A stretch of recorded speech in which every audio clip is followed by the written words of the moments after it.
U.S. President Donald Trump has said Washington will work something out with South Korea, a day after he threatened on social media that he will raise tariffs on Seoul back to 25%, blaming Seoul's legislature for not implementing a deal struck in October. North Korea says it successfully test-fired a newly upgraded large-caliber rocket launcher system, with its leader Kim Jong-un overseeing the launch. This comes after South Korea's military said it detected multiple short-range ballistic missiles the day before, launched from Pyongyang toward the East Sea. Ahead of the Lunar New Year holiday next month, the Korean government will supply a record 270,000 tons of key grocery items, such as apples, pears, and cabbage, to ease inflation pressures. It also plans to provide holiday funding for small business owners. Hello and thanks for joining us on Arirang News. We begin today with U.S. President Donald Trump indicating room for discussions with South Korea on tariffs, saying the two sides will work something out even after threatening to raise duties from 15% to 25% over stalled trade commitments. Our Buniran starts us off. U.S. President Donald Trump has opened the door to further tariff discussions with South Korea, saying the two sides will work something out even as his administration warns that higher tariffs could return over stalled trade commitments.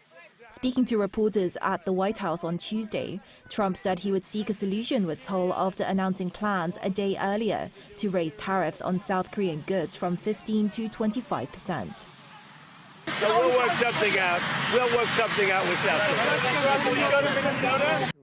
The White House says the planned increase is tied to South Korea's failure to fulfill commitments under a bilateral trade deal. A senior official said while Washington lowered tariffs on Korean goods, Seoul has made no progress on its end of the bargain. Under the agreement, Washington reduced both reciprocal and product-specific tariffs, including those on automobiles, in exchange for South Korea's pledge to invest $350 billion in the United States.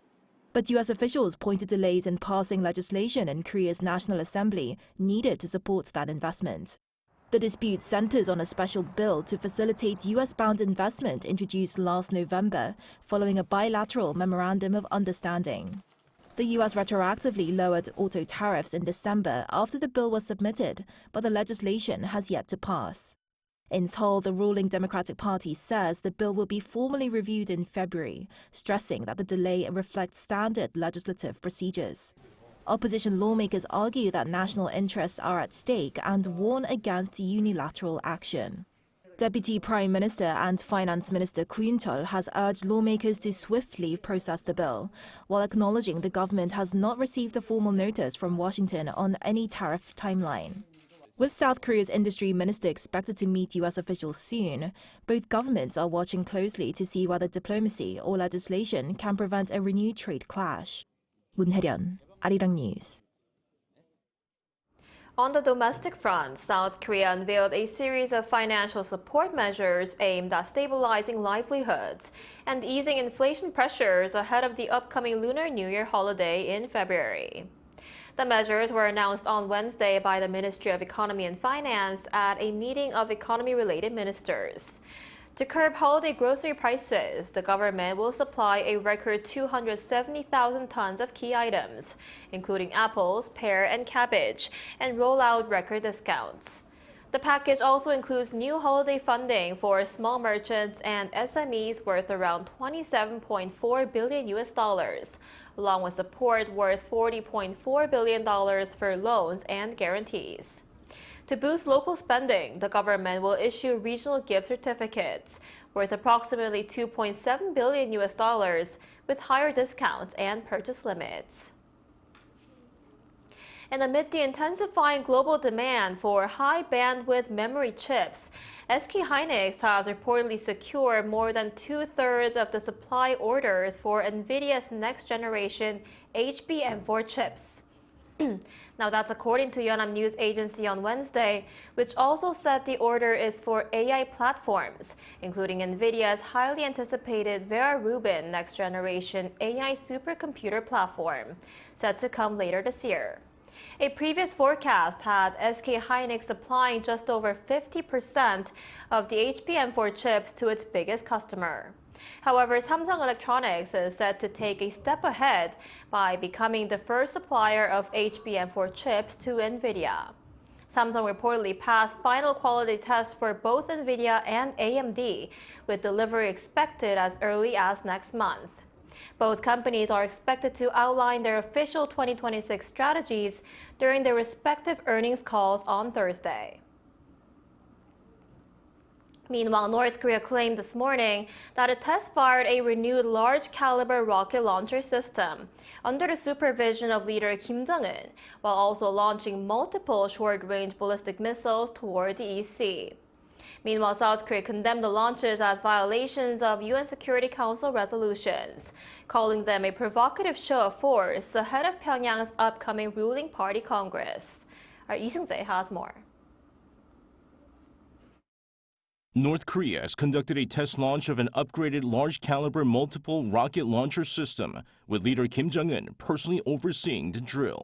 According to the Korean Central News Agency on Wednesday, the test took place Tuesday and involved the launch of 4 rockets using what was described as new technology.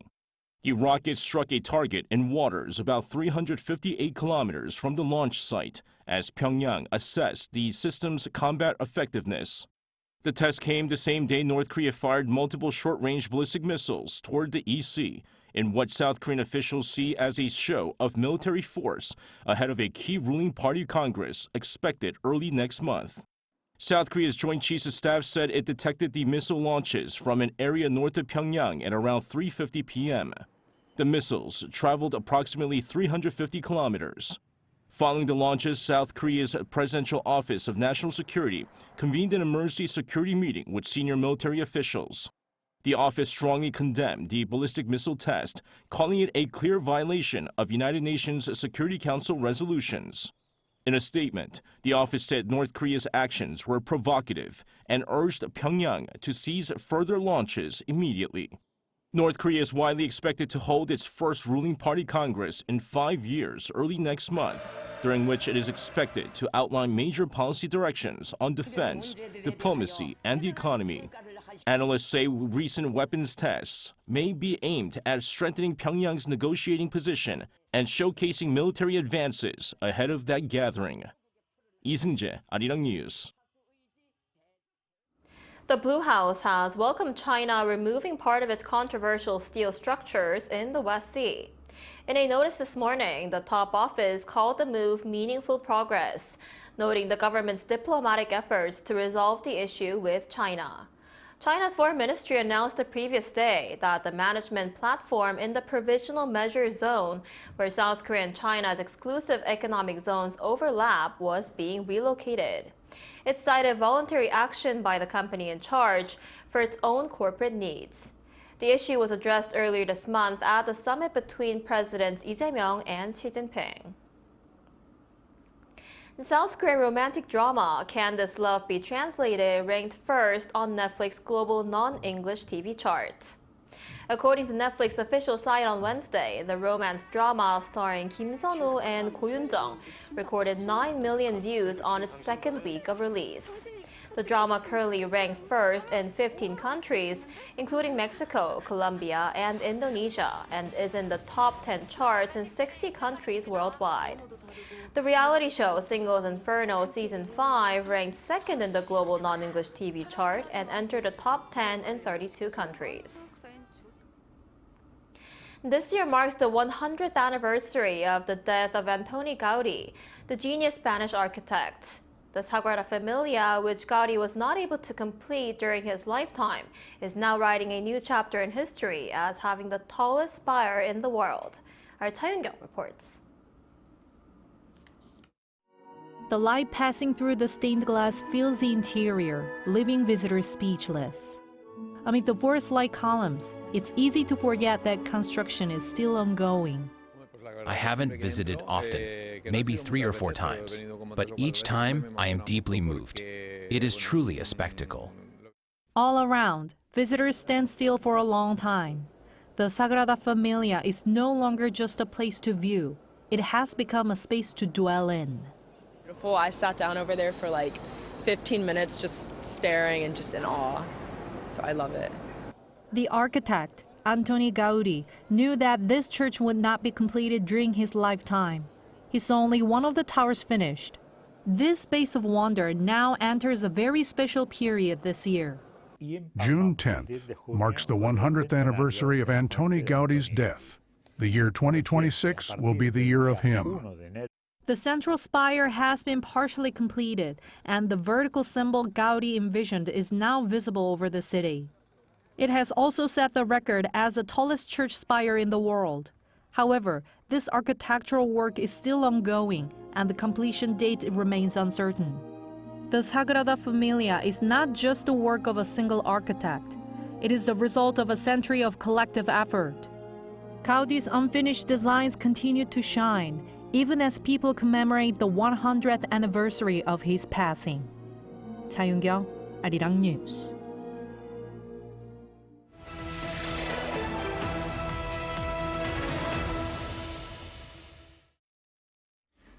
As part of our special coverage on how Korea-France relations have evolved over the past 140 years, Arirang TV sat down with the top Korean culture expert and official in Paris.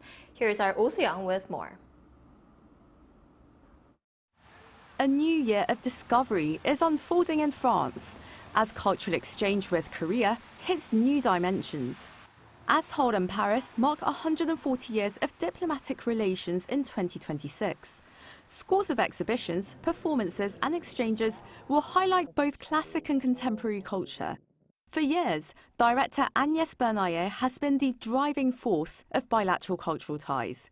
She was the chief authority in charge of the 130th anniversary celebration. Collaborations have since broadened well beyond film. Benayer says the two nations are kindred creative spirits. I think Korea is a rare country where art is truly reinvented, creativity revisited, while remaining deeply rooted in tradition and culture. France and Korea share this passion for a millennia-old culture that is very open to the future, not afraid to evolve, and enriched by cross-cultural blending.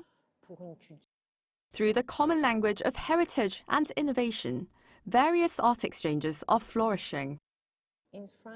In France, I believe what works first and foremost is when events create bridges between the two cultures through dialogue. When we presented the creation by José Montalvo with the National Ballet, it produced something very beautiful, very unprecedented. More recently, Kim Soo-jae's installation at the Bourse de Commerce was magnificent, especially her mirror work in the Rotunda. And the French have a great curiosity for craft, for Korean design, Korean culture in general, from hanbok to knot-making traditions. We have come to love and continue to discover many things about Korea. There's curiosity about Korean heritage, civilizations we know little about, whether the Kingdom of Shilla or Joseon. Cooperation continues between leading national museums, and the Pompidou Art Centre's Seoul branch opening this year is highly significant, she says. Benayer was a former director at the prestigious Paris-based institute. It shows that Korea has become a central place for contemporary art. 10 years ago, that was less the case, but there is an important art market in Korea now. The presence of Pompidou testifies to that. Today, the director oversees partnerships across 14 Paris museums, handling over 1 million works. The Sanusi Museum alone holds nearly 250 Korean works. It will highlight Korea this year through exhibitions on contemporary art and Joseon literature. More broadly, Benayer is keen to see partnerships blossom across new realms, in particular digital art. There will be a virtual reality exhibition created by the Musée d'Orsay around the Impressionists. Also, a first online webtoon festival. We're seeing new artist residencies too. The Villa Busan is dedicated to visual arts. In 2026, we will open the Villa Bucheon, dedicated to graphic arts. This compares to a decade ago, when Korean culture was mostly unknown across France. Benayer launched nearly 500 events in both countries on the 130th anniversary, drawing almost 7 million visitors. It was a deeply enriching experience. We hoped then to foster cooperation between institutions for sustainable collaboration. And it's happening. For 10 years now, Korea has continued to captivate the French public from K-dramas such as Squid Game to K-pop, K-food, and K-beauty. More recently, many French people discovered K-literature through Han Gang's Nobel Prize. These dimensions already existed 10 years ago, but only a few recognized it. For us, we could see Hallyu would continue to evolve. That is a great strength of Korean culture. Under the theme Creativity, Opportunities, Solidarity, over 100 programs across 20 cities will take place in both countries throughout 2026. Oh Si-young, Arirang News, Paris.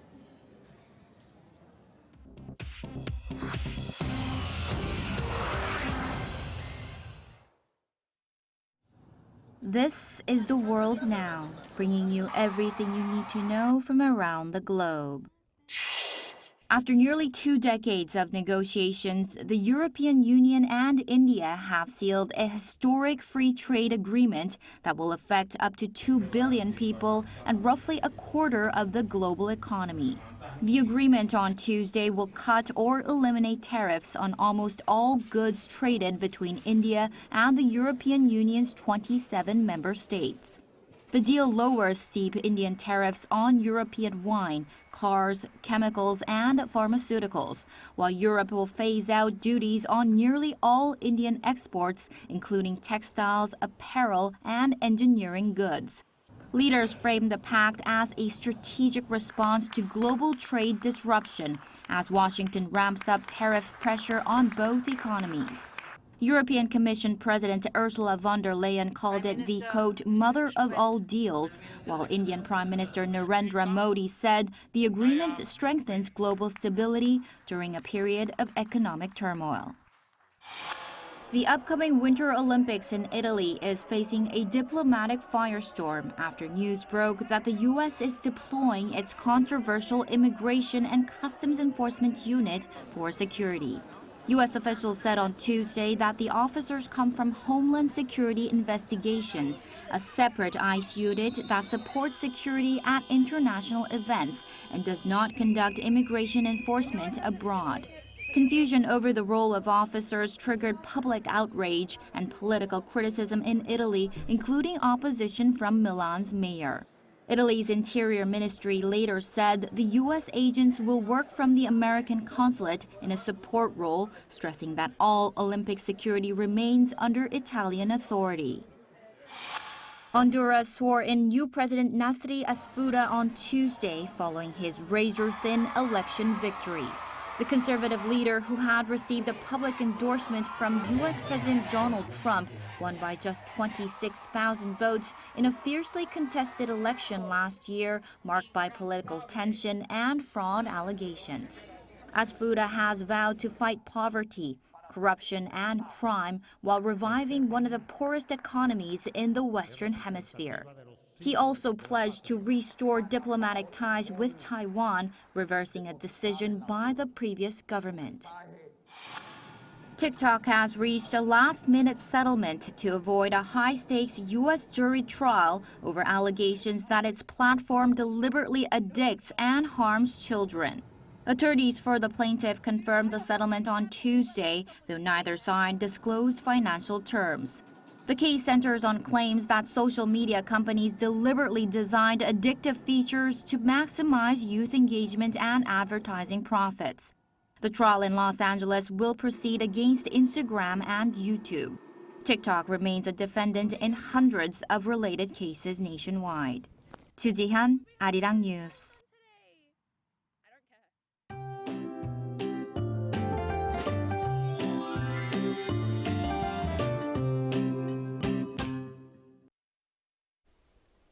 It was a colder morning than the same time yesterday.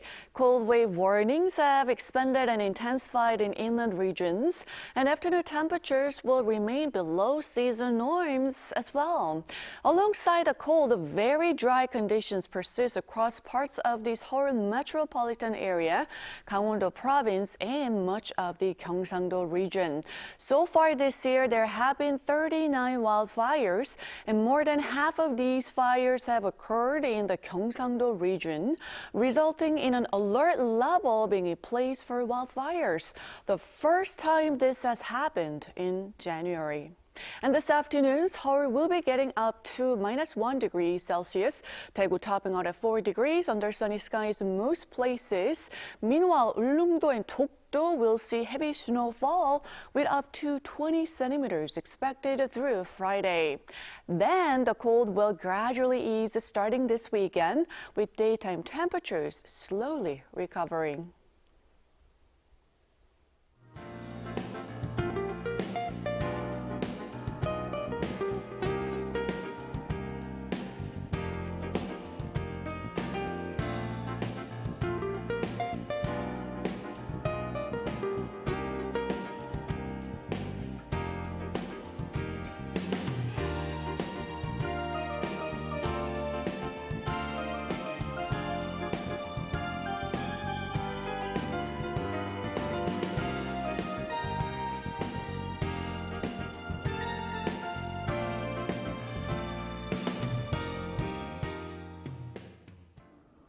That's all we have for today's noon edition of Arirang News. Thank you for watching. We'll be back at 5 p.m. Korea time. Stay tuned.